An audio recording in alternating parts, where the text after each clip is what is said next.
الله تعالى أن يجعلنا وإياكم من صوامه وقوامه، آمين. كنا يوم الاثنين آه، الخاتم لشهر شعبان قد قرأنا مجموعة من أحاديث النبي صلى الله عليه وسلم عن الصوم من كتاب صحيح البخاري، وناسب اليوم مع أول يوم من أيام شهر رمضان المبارك أن نكمل هذه الأحاديث. وكما قلت لكم سنقرأ سردا بالسند إلى رسول الله صلى الله عليه وسلم دون أن نعلق أو نشرح إلا للضرورة التي تلح، أما غير ذلك فلا داعي له، وإنما سنسرد الأحاديث تذكيرا لأمة محمد صلى الله عليه وسلم وتعليما للجاهل. فنستعين بالله ونقول: كتاب الصوم، باب حق الأهل في الصوم. قال الإمام البخاري رحمه الله تعالى: حدثنا عمرو بن علي قال أخبرنا أبو عاصم عن ابن جريج سمعت عطاء أن أبا العباس الشاعر أخبره أنه سمع عبد الله بن عمرو رضي الله تعالى عنهما بلغ النبي صلى الله عليه وسلم أني أسرد الصوم وأصلي الليل، فإما أرسل إلي وإما لقيته، فقال: ألم أخبر أنك تصوم ولا تفطر وتصلي؟ فصم وأفطر وقم ونم، فإن لعينك عليك حظا وإن لنفسك وأهلك عليك حظا. قال: إني لأقوى لذلك. قال: فصم صيام داود عليه السلام. قال: وكيف؟ قال: كان يصوم ويفطر ولا يفر إذا لاقى. قال: من لي بهذه يا نبي الله؟ قال عطاء: لا أدري كيف ذكر الصيام الأبد. قال النبي صلى الله عليه وسلم: لا صام من صام الأبد مرتين. باب صوم يوم وإفطار يوم. قال: حدثنا محمد بن بشار قال حدثنا غندر حدثنا شعبة عن مغيرة قال: سمعت مجاهدا عن عبد الله بن عمرو رضي الله تعالى عنهما عن النبي صلى الله عليه وسلم قال: صم من الشهر 3 أيام. قال: أطيق أكثر من ذلك. فما زال حتى قال: صم يوما وأفطر يوما. فقال: أقرأ القرآن في كل شهر. قال: إني أطيق. قال: اقرأ القرآن في كل شهر. قال: إني أطيق أكثر. فما زال حتى قال: في 3. باب صوم داود عليه السلام. قال الإمام البخاري رحمه الله تعالى: حدثنا آدم قال حدثنا شعبة حدثنا حبيب بن أبي ثابت قال: سمعت أبا العباس المكي وكان شاعرا وكان لا يتهم في حديثه. قال: سمعت عبد الله بن عمرو بن العاص رضي الله تعالى عنهما قال: قال النبي صلى الله عليه وسلم: إنك لتصوم الدهر وتقوم الليل. فقلت: نعم. قال: إنك إذا فعلت ذلك هجمت له العين أو هجمت له العين ونفهت له النفس. لا صام من صام الدهر. صم 3 أيام صوم الدهر كله. قلت: فإني أطيق أكثر من ذلك. قال: فصم صوم داود عليه السلام، كان يصوم يوما ويفطر يوما ولا يفر إذا لاقى. قال الإمام البخاري: حدثنا إسحاق الواسطي قال حدثنا خالد عن خالد عن أبي قلابة قال: أخبرني أبو المليح قال: دخلت مع أبيك على عبد الله بن عمرو فحدثنا أن رسول الله صلى الله عليه وسلم ذكر له صومي، فدخل علي فألقيت له وسادة من أدم حشوها ليف، فجلس على الأرض وصارت الوسادة بيني وبينه، فقال: أما يكفيك من كل شهر 3 أيام؟ قال: قلت: يا رسول الله. قال: 5. قلت يا رسول الله، قال 7. قلت يا رسول الله، قال 9. قلت يا رسول الله، قال 11. ثم قال النبي صلى الله عليه وسلم: لا صوم فوق صوم داود عليه السلام، شطر الدهر، صم يوما وأفطر يوما. سبحان الله، انظروا إلى حرص عبد الله بن عمرو بن العاص في الطاعة والاستقامة. طبعا في آخر حياته ندم رضي الله تعالى وأرضاه. باب صيام البيض 13 و14 و15. قال حدثنا أبو معمر قال حدثنا عبد الوارث قال حدثنا أبو التياح قال حدثني أبو عثمان عن أبي هريرة رضي الله تعالى عنه قال: أوصاني خليلي صلى الله عليه وسلم بثلاث: صيام 3 أيام من كل شهر، وركعتي الضحى، وأن أوتر قبل أن أنام. باب من زار قوما فلم يفطر عندهم.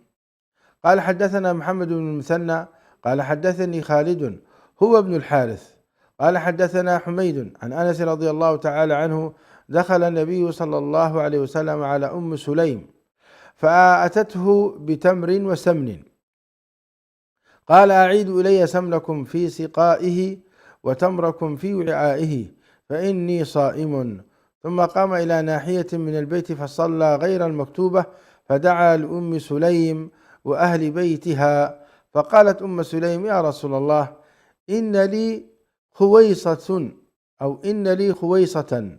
قال: ما هي؟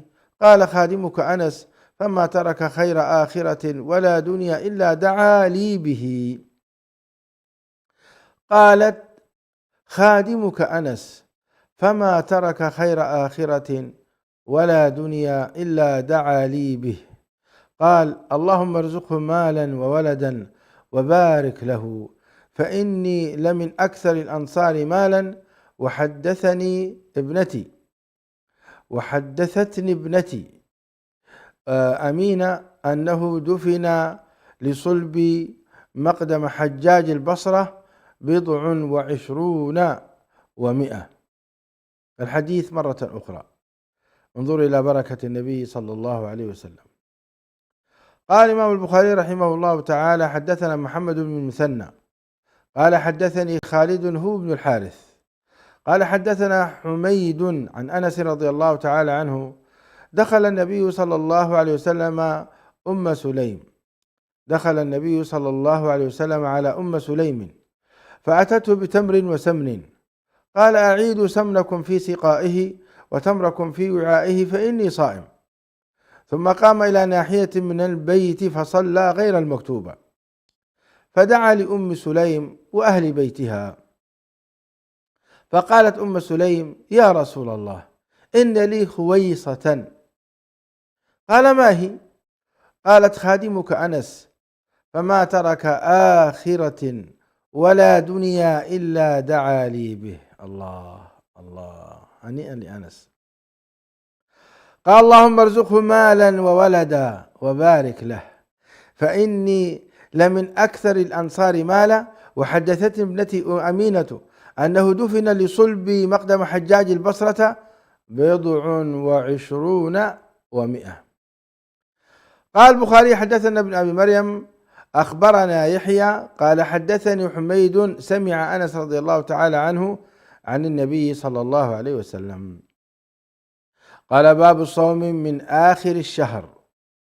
حدثنا الصلت بن محمد قال حدثنا مهدي عن غيلان وحدثنا أبو النعمان قال حدثنا مهدي بن ميمون حدثنا غيلان بن جرير عن مطرف عن عمران بن حسين رضي الله تعالى عنهما عن النبي صلى الله عليه وسلم أنه سأل رجلا وعمران يسمع، فقال: يا أبا فلان، أما صمت سرر هذا الشهر؟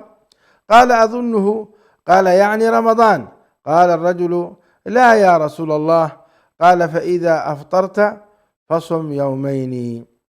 لم يقل الصلت أظنه يعني رمضان. قال أبو عبد الله. وقال ثابت عن مطرف عن عمران عن النبي صلى الله عليه وسلم من سرر شعبان. باب صوم يوم الجمعة، فإذا أصبح صائما يوم الجمعة فعليه أن يفطر. قال حدثنا أبو عاصم عن ابن جريج عن عبد الحميد عن عبد الحميد بن جبير عن محمد بن عباد قال سألت جابر رضي الله تعالى عنه نهى النبي صلى الله عليه وسلم عن صوم يوم الجمعة؟ قال نعم. زاد غير أبي عاصم أن ينفرد بصوم. الحديث مرة أخرى عن عبد الحميد بن جبير عن محمد بن عباد قال سألت جابرا رضي الله تعالى عنه نهى النبي صلى الله عليه وسلم عن يوم الجمعة؟ قال نعم. زاد غير أبي عاصم أن ينفرد بصوم.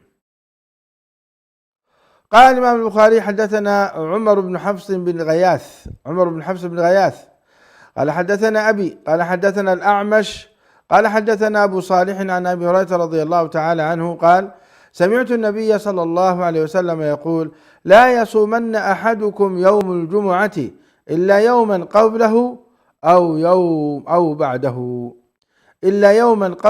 أو بعده.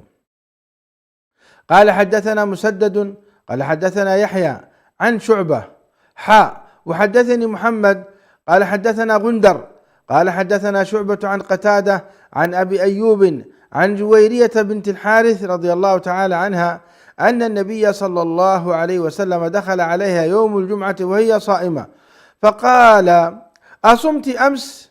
قالت لا. قال تريدين أن تصومي غدا؟ قالت لا. قال فأفطري. وقال حماد بن الجعد سمع قتادة حدثني أبو أيوب أن جويرية حدثته فأمرها فأفطرت. باب هل يخص شيئا من الأيام. قال الإمام البخاري رحمه الله تعالى حدثنا مسدد حدثنا يحيى عن سفيان عن منصور عن إبراهيم عن علقمة قال لعائشة رضي الله تعالى عنها هل كان رسول الله صلى الله عليه وسلم يختص من الأيام شيئا؟ قالت لا، كان عمله ديمة. وأيكم يطيق ما كان يا رسول الله صلى الله عليه وسلم يطيق. باب صوم يوم عرفة. قال البخاري رحمه الله تعالى حدثنا مسدد قال حدثنا يحيى عن مالك قال حدثني سالم قال حدثني عمير مولى أبي أم الفضل أن أم الفضل حدثته وحدثنا عبد الله بن يوسف قال أخبرنا مالك عن أبي النضر مولى عمر بن عبيد الله عن عمير مولى عبد الله بن العباس عن أم الفضل بنت الحارث أن ناسا تماروا عندها يوم عرفة في صوم النبي صلى الله عليه وسلم فقال بعضهم هو صائم وقال بعضهم ليس بصائم فأرسلت إليه بقدح لبن وهو واقف على بعيره فشربه.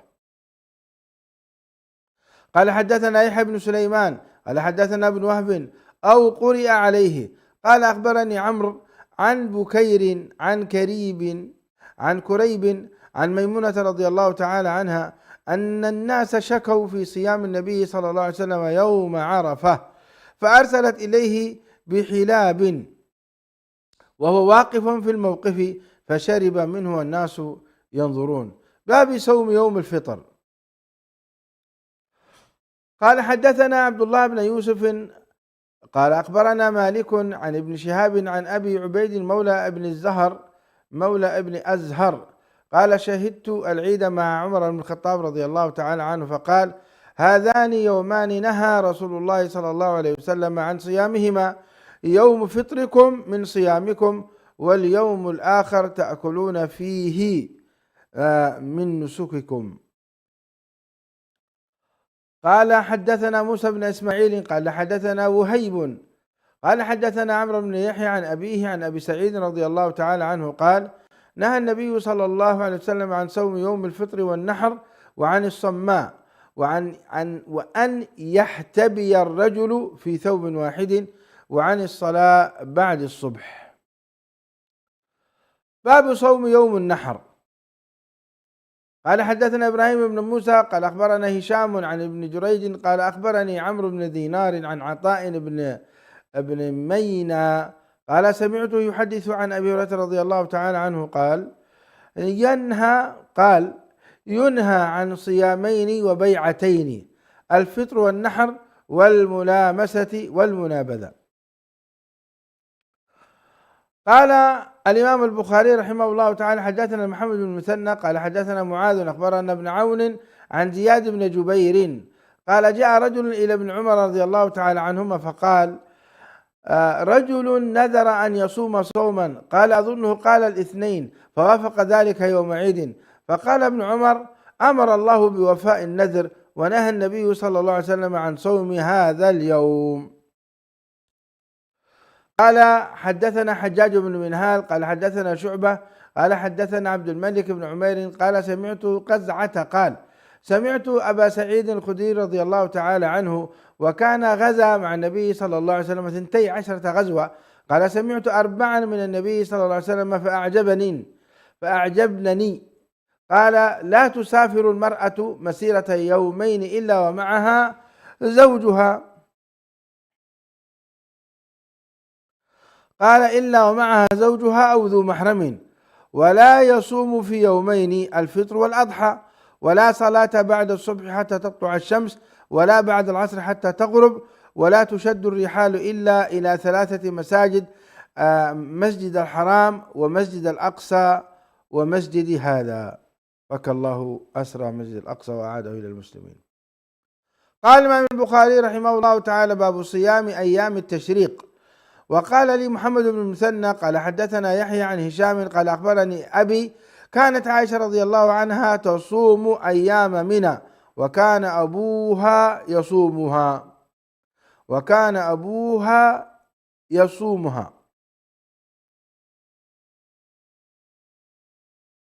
يعني كأن أبو بكر الصديق رضي الله تعالى عنه كان يصوم هذه الأيام أيضا.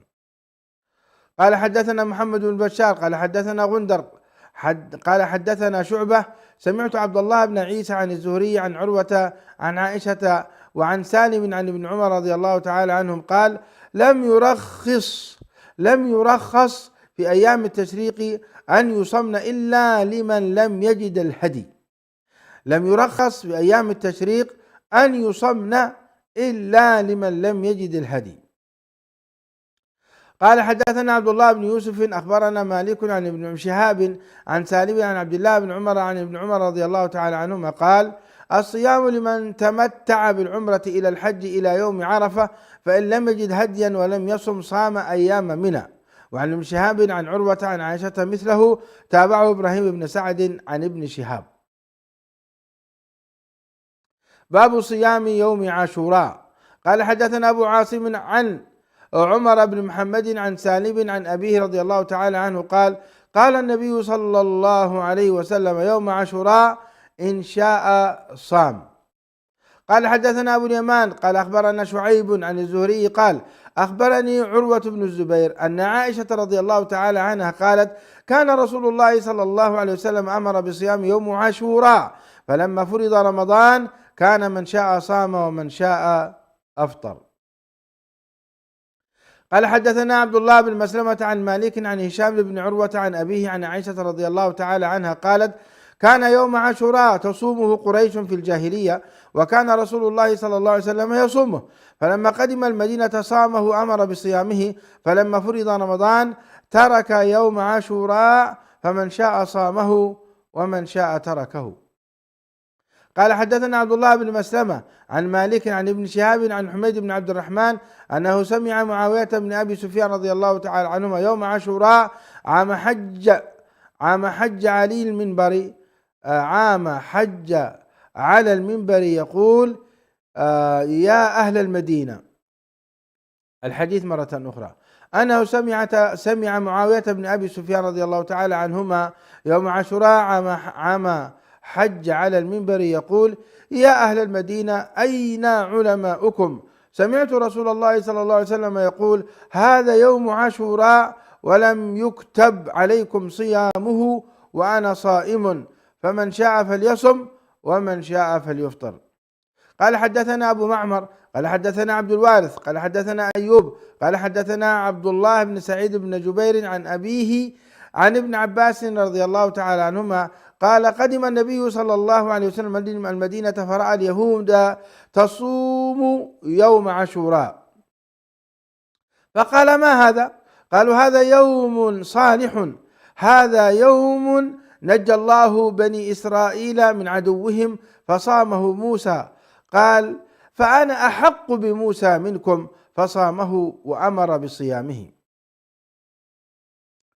قال حدثنا علي بن عبد الله قال حدثنا أبو أسامة عن أبي عميس عن قيس بن مسلم عن طارق بن شهاب عن أبي موسى رضي الله تعالى عنه قال: كان يوم عاشوراء تعده اليهود عيدا، قال النبي صلى الله عليه وسلم: فصوموه أنتم. قال حدثنا عبيد الله بن موسى عن أبي عيينة عن عبيد الله بن أبي يزيد عن ابن عباس رضي الله تعالى عنهما قال: ما رأيت النبي صلى الله عليه وسلم تحرى صيام يوم فضله على غيره إلا هذا اليوم، يوم عاشوراء، وهو الشهر يعني شهر رمضان، وهذا الشهر يعني شهر رمضان. الحديث مرة أخرى. قال ابن عباس رضي الله تعالى عنه: ما رأيت النبي صلى الله عليه وسلم يتحرى صيام يوم فضله على غيره إلا هذا اليوم، يوم عاشوراء، وهذا الشهر يعني شهر رمضان. قال حدثنا المكي بن إبراهيم قال حدثنا يزيد عن سلمة بن الأكوع رضي الله تعالى عنه قال: أمر النبي صلى الله عليه وسلم رجلا من أسلم أن أذن في الناس أن من كان أكل فليصم بقية يومه، ومن لم يكن أكل فليصم، فإن اليوم يوم عاشوراء. كتاب صلاة التراويح. كتاب صلاة التراويح، أو قل كتاب صلاة التراويح. قال: باب فضل من قام رمضان. قال الإمام البخاري رحمه الله تعالى: حدثنا يحيى بن بكير قال حدثنا الليث عن عقيل عن عقيل عن ابن شهاب قال: أخبرني أبو سلمة أن أبا هريرة رضي الله تعالى عنه قال: سمعت رسول الله صلى الله عليه وسلم يقول: رمضان من قامه إيمانا واحتسابا غفر له ما تقدم من ذنبه. وقال حدثنا عبد الله بن يوسف قال أخبرنا مالك عن ابن شهاب عن حميد بن عبد الرحمن عن أبي هريرة رضي الله تعالى عنه أن رسول الله صلى الله عليه وسلم قال: من قام رمضان إيمانا واحتسابا غفر له ما تقدم من ذنبه.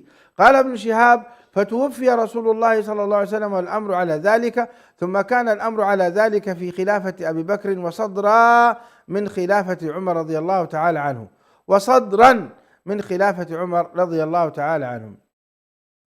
قال حدثنا عبد الله بن يوسف قال أخبرنا مالك عن ابن شهاب عن عروة بن الزبير عن عبد الرحمن ابن القاري أنه قال: خرجت مع عمر بن الخطاب رضي الله تعالى عنه ليلة في رمضان إلى المسجد، فإذا الناس أوزاع متفرقون، يصلي الرجل لنفسه ويصلي الرجل فيصلي بصلاته الرهط. فقال عمر: إني أرى لو جمعت هؤلاء على قارئ واحد لكان أمثل. ثم عزم فجمعهم على أبي بن كعب، ثم خرجت معه ليلة أخرى والناس يصلون بصلاة قارئهم. قال عمر: نعم البدعة هذه، والتي ينامون عنها أفضل من التي يقومون، يريد آخر الليل، وكان الناس يقومون أوله. قال حدثنا إسماعيل قال حدثنا مالك عن ابن شهاب عن عروة بن الزبير عن عائشة رضي الله تعالى عنها زوج النبي صلى الله عليه وسلم أن رسول الله صلى الله عليه وسلم صلى، وذلك في رمضان. قال حدثنا يحيى بن بكير قال حدثني الليث عن عقيل عن ابن شهاب أخبرني عروة عن عائشة رضي الله تعالى عنها أخبرته أن رسول الله صلى الله عليه وسلم خرج ليلة من جوف الليل فصلى في المسجد، وصلى رجال بصلاته، فأصبح الناس فتحدثوا، فاجتمع أكثر منهم فصلوا معه، فأصبح الناس فتحدثوا، فكثر أهل المسجد من الليلة الثالثة، فخرج رسول الله صلى الله عليه وسلم فصلوا بصلاته، فلما كانت الرابعة عجز المسجد عن أهله حتى خرج لصلاة الصبح، فلما قضى الفجر أقبل على الناس فتشهد، ثم قال: أما بعد، فإنه لم يخفى علي مكانكم، ولكني خشيت أن تفرض عليكم فتعجزوا عنها. فتوفي رسول الله صلى الله عليه وسلم والأمر على ذلك، بأبي هو وأمي صلى الله عليه وسلم. قال الإمام البخاري رحمه الله تعالى حدثنا إسماعيل قال حدثني مالك عن سعيد المقبري عن أبي سلمة بن عبد الرحمن أنه سأل عائشة رضي الله تعالى عنها كيف كانت صلاة رسول الله صلى الله عليه وسلم في رمضان؟ فقالت ما كان يزيد في رمضان ولا في غيرها على 11 ركعة، يصلي 4 فلا تسأل عن حسنهن وطولهن، ثم يصلي 4 فلا تسأل عن حسنهن وطولهن، ثم يصلي 3. فقلت يا رسول الله أتنام قبل أن توتر؟ قال عائشة إن عيني لا تنامان ولا ينام قلبي. اللهم صل وسلم على رسول الله. كتاب فضل ليلة القدر. باب فضل ليلة القدر وقول الله تعالى إن أنزلناه في ليلة القدر وما أدراك ما ليلة القدر ليلة القدر خير من 1000 شهر تنزل الملائكة والروح فيها بإذن ربهم من كل أمر سلام سلام هي حتى مطلع الفجر. قال ابن عيينة ما كان في القرآن ما أدراك فقد أعلمه، وما قال وما يدريك فإنه لم يعلمه. مرة أخرى قال ابن عيينة ما كان في القرآن ما أدراك فقد أعلمه سبحانه وتعالى، وما قال وما يدريك فإنه لم يعلمه. سبحان الله، فائدة نفيسة.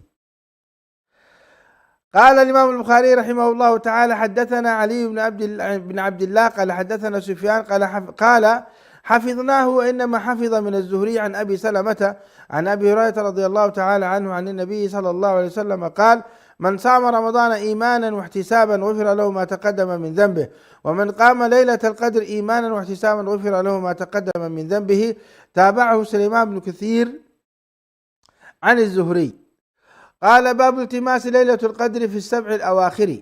قال حدثنا عبد الله بن يوسف قال أخبرنا مالك عن نافع عن ابن عمر رضي الله تعالى عنهما أن رجالا من أصحاب النبي صلى الله عليه وسلم أروا ليلة القدر في المنام في السبع الأواخر، فقال رسول الله صلى الله عليه وسلم أرى رؤاكم قد تواطأت في السبع الأواخر، فمن كان متحريها فليتحرها في السبع الأواخر.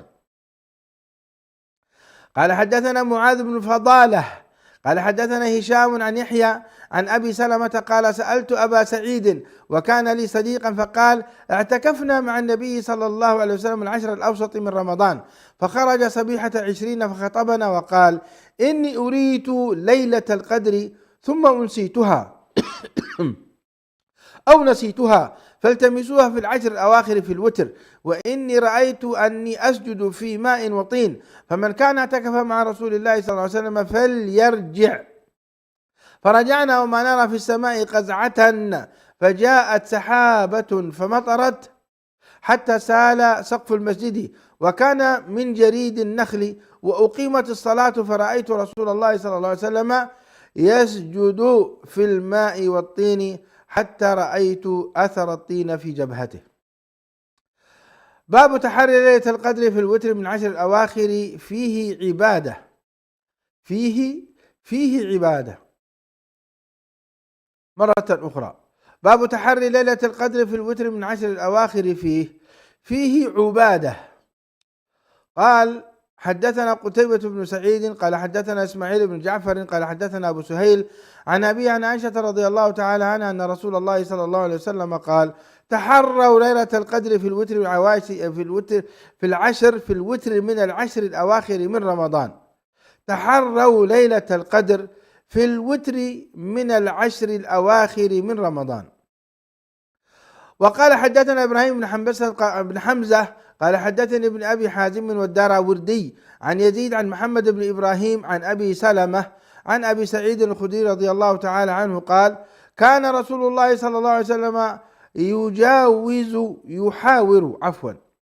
كان رسول الله صلى الله عليه وسلم يجاور في رمضان العشر التي في وسط الشهر، فإذا كان حين يمسي من 20 ليلة تمضي ويستقبل 21 رجع إلى مسكنه، ورجع من كان يجاور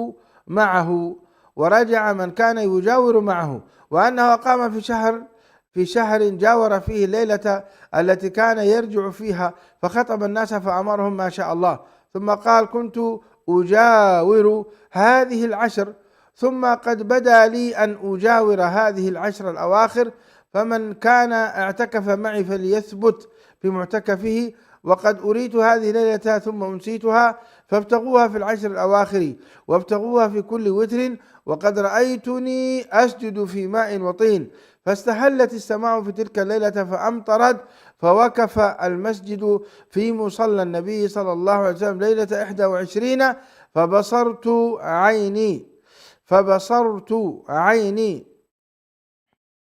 فبصرت عيني نظرت إليه انصرف من الصبح ووجهه ممتلئ طينا وماء. قال حدثنا محمد بن المثنى قال حدثنا يحيى عن هشام أخبرني عن أبي قال أخبرني أبي عن عائشة رضي الله تعالى عنها عن النبي صلى الله عليه وسلم قال التمسوا. قال حدثني محمد قال أخبرنا عبده عن هشام بن عروة عن أبي عن عائشة رضي الله تعالى عنها قالت كان رسول الله صلى الله عليه وسلم يجاور في العشر الأواخر من رمضان يقول تحروا ليلة القدر في العشر الأواخر من رمضان.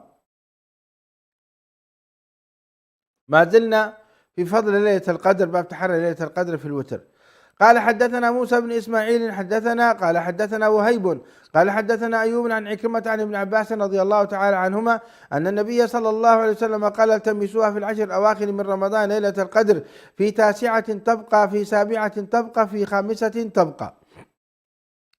وقال حدثنا عبد الله بن أبي الأسود قال حدثنا عبد الواحد قال حدثنا عاصم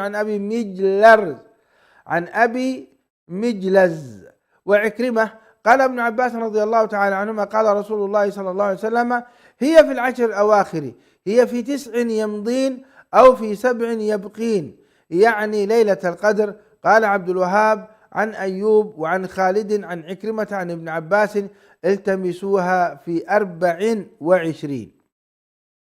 باب رفع معرفة ليلة القدر لتلاحي الناس.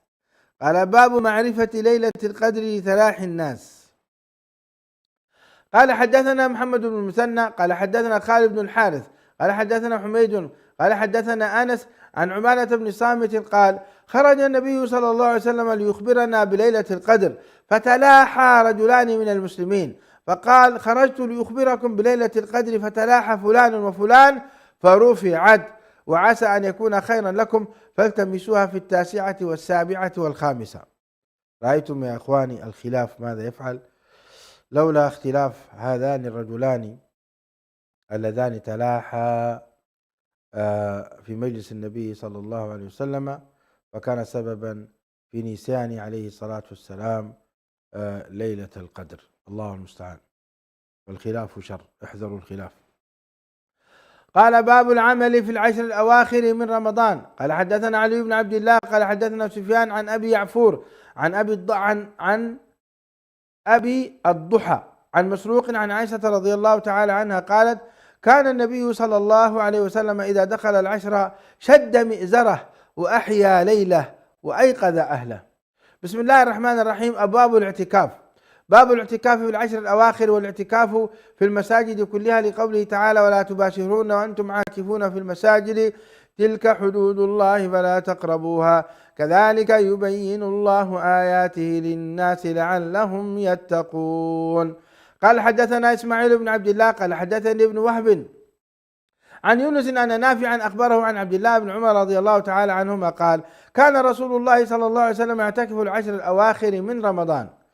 وقال حدثنا عبد الله بن يوسف قال حدثنا الليث عن عقيل عن ابن شهاب عن عروة بن الزبير عن عائشة رضي الله تعالى عنها زوج النبي صلى الله عليه وسلم أن النبي صلى الله عليه وسلم كان يعتكف العشر الأواخر من رمضان حتى توفاه الله، ثم اعتكف أزواجه من بعده. قال حدثنا إسماعيل قال حدثني مالك عن يزيد بن عبد الهاد عن يزيد ابن عبد الله بن الهاد عن يزيد بن عبد الله بن الهاد عن محمد بن إبراهيم بن الحارث التيمي عن أبي سلمة بن عبد الرحمن عن أبي سعيد الخدري رضي الله تعالى عنه أن رسول الله صلى الله عليه وسلم كان يعتكف في العشر الأوسط من رمضان، فاعتكف عاما حتى إذا كان ليلة 21 وهي الليلة التي يخرج من صبيحتها من اعتكافه. قال: من كان اعتكف معي فليعتكف العشر الأواخر، وقد أريت هذه الليلة ثم أنسيتها، وقد رأيتني أسجد في ماء وطين من صبيحتها، فالتمسوها في العشر الأواخر والتمسوها في كل وتر. فمطرت السماء تلك الليلة وكان المسجد على عريش، فوقف المسجد فبصرت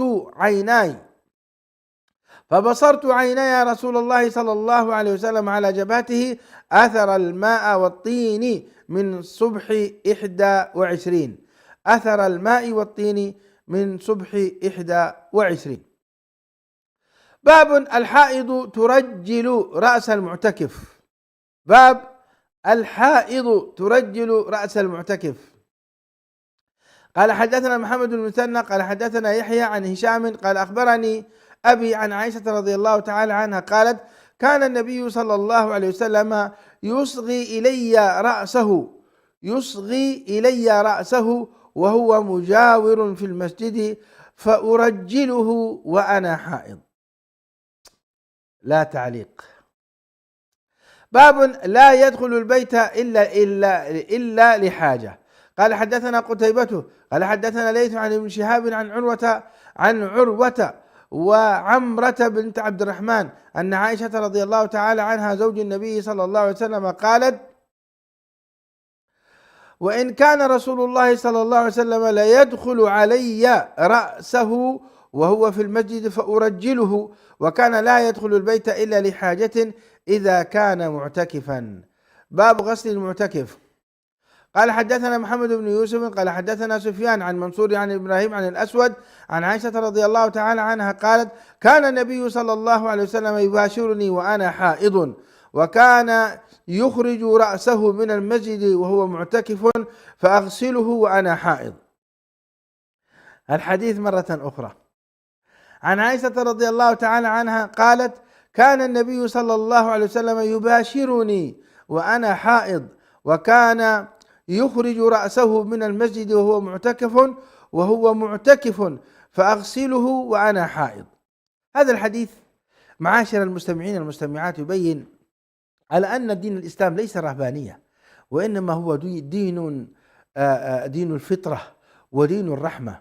وانظروا إلى رسول الله صلى الله عليه وسلم يباشر زوجته وهو صائم وهي حائض، ليبين لنا مدى أهمية بناء العلاقة الزوجية مع الزوجات حتى وأنتم صائمين. قبلوا زوجاتكم، احضنوهن، باشروهن، ابنوا حياة أسرة سعيدة موفقة. حديث عظيم، ألا رحمة الله على الإمام البخاري وجميع رجاله الذين رووا هذا الحديث وبقية كتب السنة النبوية. قال الإمام البخاري رحمه الله وإياه: باب الاعتكاف ليلا. قال: حدثنا مسدد قال حدثنا يحيى بن سعيد عن عبيد الله قال: أخبرني نافع عن ابن عمر رضي الله تعالى عنهما أن عمر سأل النبي صلى الله عليه وسلم قال: كنت نذرت في الجاهلية أن أعتكف ليلة في المسجد الحرام، قال: فأوفي بنذرك. الله الله. باب اعتكاف النساء. قال: حدثنا أبو النعمان قال حدثنا حماد بن يزيد قال حدثنا يحيى عن عمرة عن عائشة رضي الله تعالى عنها قالت: كان النبي صلى الله عليه وسلم يعتكف في العشر الأواخر من رمضان، فكنت أضرب له خباء فيصلي الصبح ثم يدخله، فاستأذنت حفصة عائشة أن تضرب خباء فأذنت لها فضربت خباء، فلما رأته زينب ابنة جحش ضربت خباء آخر، فلما أصبح النبي صلى الله عليه وسلم رأى الأخبية فقال: ما هذا؟ فأخبر، فقال النبي صلى الله عليه وسلم: البر ترون بهن، فترك الاعتكاف ذلك الشهر ثم اعتكف 10 من شوال. اللهم صل وسلم على سيدنا الله الله اللهم صل وسلم على سيدنا. الحديث مرة أخرى. قال الإمام البخاري رحمه الله تعالى: حدثنا أبو النعمان قال حدثنا حماد بن يزيد قال حدثنا يحيى عن عمرة عن عائشة رضي الله تعالى عنها قالت: كان النبي صلى الله عليه وسلم يعتكف في العشر الأواخر من رمضان، فكنت أضرب له خباء فيصلي الصبح ثم يدخله. فاستأذنت حفصة عائشة أن تضرب خباء فأذنت لها، فضربت خباء، فلما رأته زينب بنت جحش رضي الله عنه وأرضاها ضربت خباء آخر. فلما أصبح النبي صلى الله عليه وسلم رأى الأخبية فقال: ما هذا؟ فأخبر، فقال النبي صلى الله عليه وسلم: البر ترون بهن؟ فترك الاعتكاف ذلك الشهر ثم اعتكف 10 من شوال. اللهم صل وسلم. حياة أسرية عجيبة. باب الأخبية في المسجد.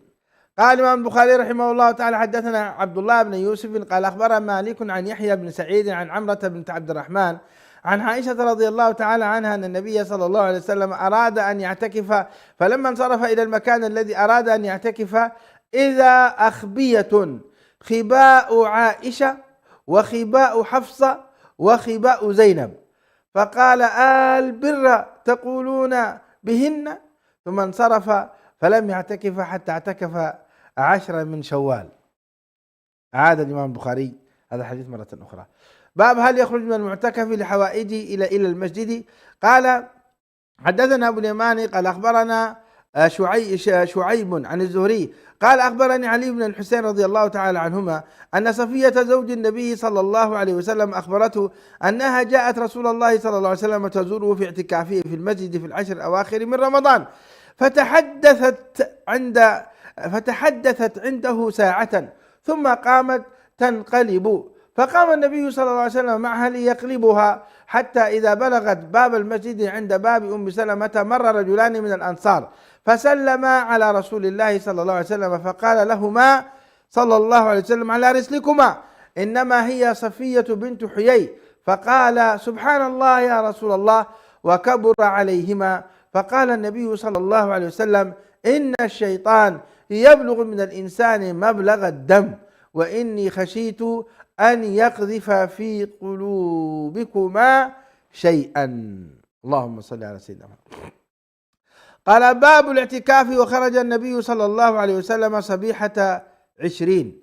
قال: حدثني عبد الله بن مريم قال سمع هارون عبد الله ابن منير قال سمع هارون بن اسماعيل قال حدثنا علي بن المبارك مرة أخرى. قال الإمام البخاري رحمه الله تعالى ورجاله: قال حدثني عبد الله بن منير سمع هارون بن إسماعيل قال حدثنا علي بن المبارك قال حدثني يحيى ابن أبي كثير قال سمعت أبا سلمة بن عبد الرحمن قال سألت أبا سعيد الخدري رضي الله تعالى عنه قلت: هل سمعت رسول الله صلى الله عليه وسلم يذكر ليلة القدر؟ قال: نعم، اعتكفنا مع رسول الله صلى الله عليه وسلم 10 الأوسط من رمضان فخرجنا صبيحة 20. قال: فخطبنا رسول الله صلى الله عليه وسلم صبيحة 20 فقال: إني أريت ليلة القدر وإني نسيتها فالتمسوها في العشر الأواخر في وتر، فإني رأيت أن أسجد في ماء وطين، ومن كان اعتكف مع رسول الله صلى الله عليه وسلم فليرجع. فرجع الناس إلى المسجد وما نرى في السماء قزعة. قال: فجاءت سحابة فمطرت وأقيمت الصلاة فسجد رسول الله صلى الله عليه وسلم في الطين والماء حتى رأيت الطين في أرنبته وجبهته صلى الله عليه وسلم. باب اعتكاف المستحاضة. باب اعتكاف المستحاضة. قال: حدثنا قتيبة قال حدثنا يزيد بن زريع عن خالد عن عكرمة عن عائشة رضي الله تعالى عنها قالت: اعتكفت مع رسول الله صلى الله عليه وسلم امرأة من أزواجه مستحاضة، فكانت ترى الحمرة والصفرة، فربما وضعنا الطست تحتها وهي تصلي. الحديث مرة أخرى عن عائشة رضي الله تعالى عنها قالت: اعتكفت مع رسول الله صلى الله عليه وسلم امرأة من أزواجه مستحاضة، فكانت ترى الحمرة والصفرة، فربما وضعنا الطست تحتها وهي تصلي. اللهم صل وسلم على سيدنا محمد. باب زيارة المرأة زوجها في اعتكافه. قال حدثنا سعيد بن عفير قال حدثني الليث قال حدثني عبد الرحمن بن خالد عن ابن شهاب عن ابن الحسين رضي الله تعالى عنهما أن صفية زوج النبي صلى الله عليه وسلم أخبرته حدثنا عبد الله بن محمد قال حدثنا هشام بن يوسف أخبرنا معمر عن الزهري عن علي بن الحسين كان النبي صلى الله عليه وسلم في مسجده وعنده أزواجه فرحنا فقال لصفية بنت حيي لا تعجلي حتى أنصرف معك، وكان بيتها في دار أسامة. فخرج النبي صلى الله عليه وسلم معها فلقيه رجلان من الأنصار فنظر إلى النبي صلى الله عليه وسلم ثم أجازا، وقال لهما النبي صلى الله عليه وسلم تعاليا إنها صفية بنت حيي. قال سبحان الله يا رسول الله. قال إن الشيطان يجري من الإنسان مجرى الدم، وإني خشيت أن يلقي في أنفسكما شيئا. باب هل يدرأ المعتكف عن نفسه؟ قال حدثنا إسماعيل بن عبد الله قال أخبرني أخي عن سليمان عن محمد بن أبي عتيق عن ابن شهاب عن علي بن الحسين رضي الله تعالى عنهما أن صفية بنت حيي أخبرته. وحدثنا علي بن عبد الله قال حدثنا سفيان قال سمعت الزهري يخبر عن علي بن الحسين أن صفية رضي الله تعالى عنها أتت النبي صلى الله عليه وسلم وهو معتكف، فلما رجعت مشى معها فأبصره رجل من الأنصار، فلما أبصره دعاه فقال تعال هي صفية، وربما قال سفيان هذه صفية، فإن الشيطان يجري من آدم مجرى الدم. قلت لسفيان أتته ليلا؟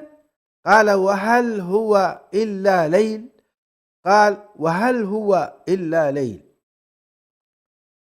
سبحان الله، هذا حديث عظيم في درء الشبهات، وأن الإنسان أحيانا قد يقع في شبهة من الشبه فيجب عليه أن يرفع عنه هذه الشبهة كما فعل النبي صلى الله عليه وسلم حتى لا يتهم، حتى لا يقع هذا الأمر في قلب أولئك فيهلكا. أما رسول الله صلى الله عليه وسلم فهو طاهر مطهر من هذه القاذورات. قال باب من خرج من اعتكافه عند الصبح. قال حدثنا عبد الرحمن بن بشير قال حدثنا سفيان عن ابن جريج عن سليمان الأحول خال ابن أبي نجيح عن أبي سلمة عن أبي سعيد. قال سفيان وحدثنا محمد بن عمرو عن أبي سلمة عن أبي سعيد قال وأظن أن ابن أبي لبيد حدثنا عن أبي سلمة عن أبي سعيد رضي الله تعالى عنه قال اعتكفنا مع رسول الله صلى الله عليه وسلم العشر الأوسط، فلما كان صبيحة 20 نقلنا متاعنا، فأتانا رسول الله صلى الله عليه وسلم قال من كان اعتكف فليرجع إلى معتكفه، فإني رأيت هذه الليلة ورأيتني أسجد في ماء وطين. فلما رجع إلى معتكفه وهاجت السماء فمطرنا، فوالذي بعثه بالحق لقد هاجت السماء من آخر ذلك اليوم، وكان المسجد عريشا، فلقد رأيت على أنفه وأرنبته أثر الماء والطين. اللهم صل وسلم على سيدنا محمد. باب الاعتكاف في شوال. قال حدثنا محمد قال أخبرنا محمد بن فضيل بن غزوان عن يحيى بن سعيد عن عمرة بنت عبد الرحمن عن عائشة رضي الله تعالى عنها قالت كان رسول الله صلى الله عليه وسلم يعتكف في رمضان، وإذا صلى الغداة دخل مكانه الذي اعتكف فيه. قال فاستأذنته عائشة أن تعتكف فأذن لها، فضربت فيه قبة فسمعت بها حفصة فضربت قبة، وسمعت زينب بها فضربت قبة أخرى. فلما انصرف رسول الله صلى الله عليه وسلم من الغد أبصر 4 قباب، فقال ما هذا؟ فأخبر خبرهن، فقال ما حملهن على هذا؟ البر انزعوها فلا أراها، فنزعت فلم يعتكف في رمضان حتى اعتكف في آخر العشر من شوال. الحديث مرة أخرى عن عائشة رضي الله تعالى عنها قالت كان رسول الله صلى الله عليه وسلم يعتكف في كل رمضان، وإذا صلى الغداة دخل مكانه الذي اعتكف فيه. قال فاستأذنته عائشة أن تعتكف فأذن لها، فضربت فيه قبة، فسمعت بها حفصة فضربت قبة، وسمعت زينب بها فضربت قبة أخرى. فلما انصرف رسول الله صلى الله عليه وسلم من الغد أبصر 4 قباب فقال: ما هذا؟ فأخبر خبرهن فقال: ما حملهن على هذا؟ البر انزعوها فلا أراها. فنزعت فلم يعتكف في رمضان حتى اعتكف في آخر 10 من شوال. اللهم صل وسلم على نبينا محمد. يعني كأن النبي صلى الله عليه وسلم أجل اعتكافه بسبب هؤلاء النسوة إلى شوال، وذلك تأديبا لهن. باب من لم يرى عليه صوما إذا اعتكف.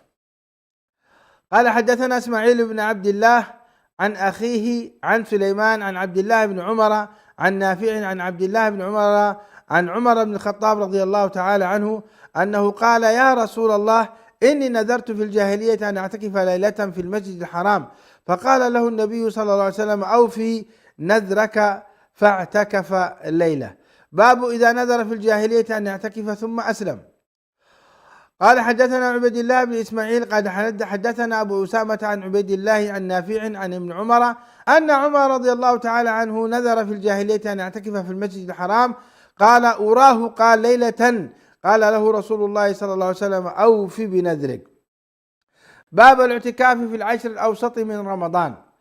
قال: حدثنا عبد الله بن أبي شيبة قال حدثنا أبو بكر عن حسين عن أبي حصين عن أبي صالح عن أبي هريرة رضي الله تعالى عنه قال: كان النبي صلى الله عليه وسلم يعتكف في كل رمضان 10 أيام، فلما كان العام الذي قبض فيه اعتكف 20 يوما. باب من أراد أن يعتكف ثم بدا له أن يخرج. قال الإمام البخاري: حدثنا محمد بن مقاتل أبو الحسن قال أخبرنا عبد الله قال أخبرنا الأوزاعي قال حدثني يحيى بن سعيد قال حدثتني عمرة بنت عبد الرحمن عن عائشة رضي الله تعالى عنها أن رسول الله صلى الله عليه وسلم ذكر أن يعتكف 10 الأواخر من رمضان، فاستأذنته عائشة فأذن لها، وسألت حفصة عائشة أن تستأذن لها ففعلت. فلما رأت ذلك زينب بنت جحش أمرت ببناء فبني لها. قال: وكان رسول الله صلى الله عليه وسلم إذا صلى انصرف إلى بنائه فبصر بالأبنية فقال: ما هذا؟ قالوا: بناء عائشة وحفصة وزينب. فقال رسول الله صلى الله عليه وسلم: البر أردنا بهذا؟ ما أنا بمعتكف.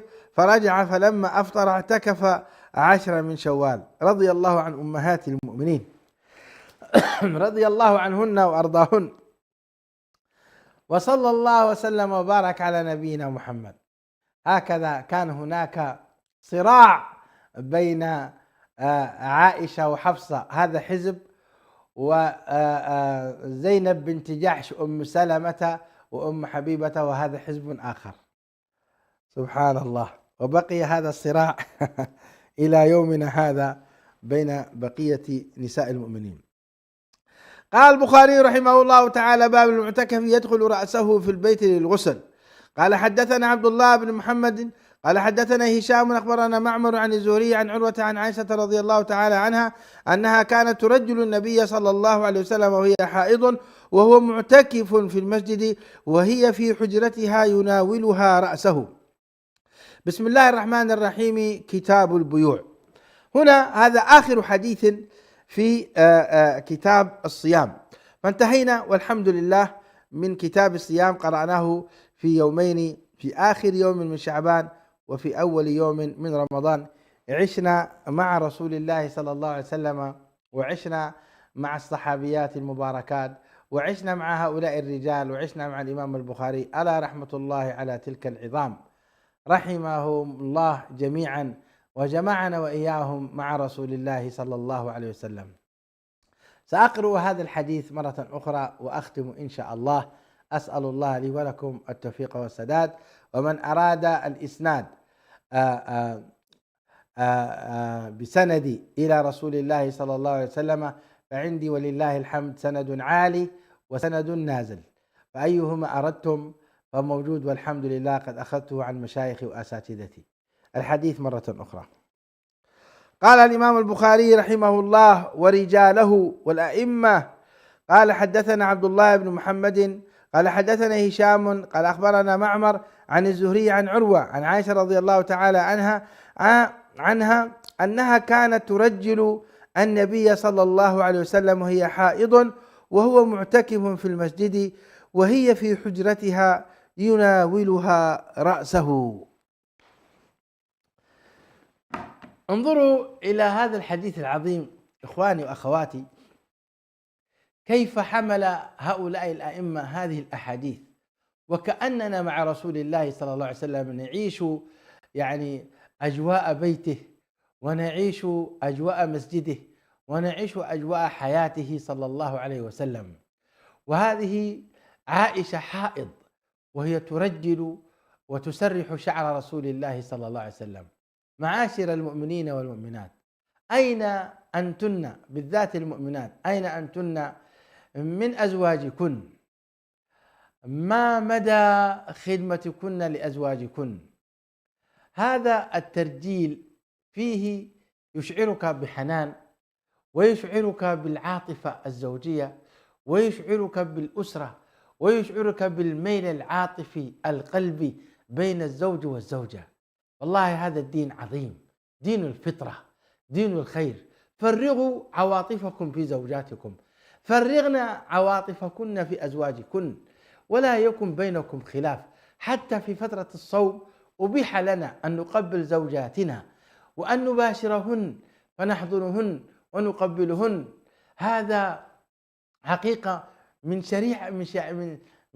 شريعة محمد صلى الله عليه وسلم، من السنة النبوية أن تقبل زوجتك وأنت صائم.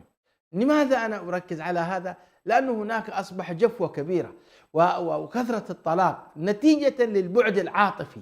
هذا نبينا الكريم صلى الله عليه وسلم، والله عز وجل يقول: لقد كان لكم في رسول الله أسوة حسنة في كل شيء، في كل شيء أنت تقتدي به، في صيامه، في قراءة القرآن، وفي صلاته، وفي عشرته مع زوجاته.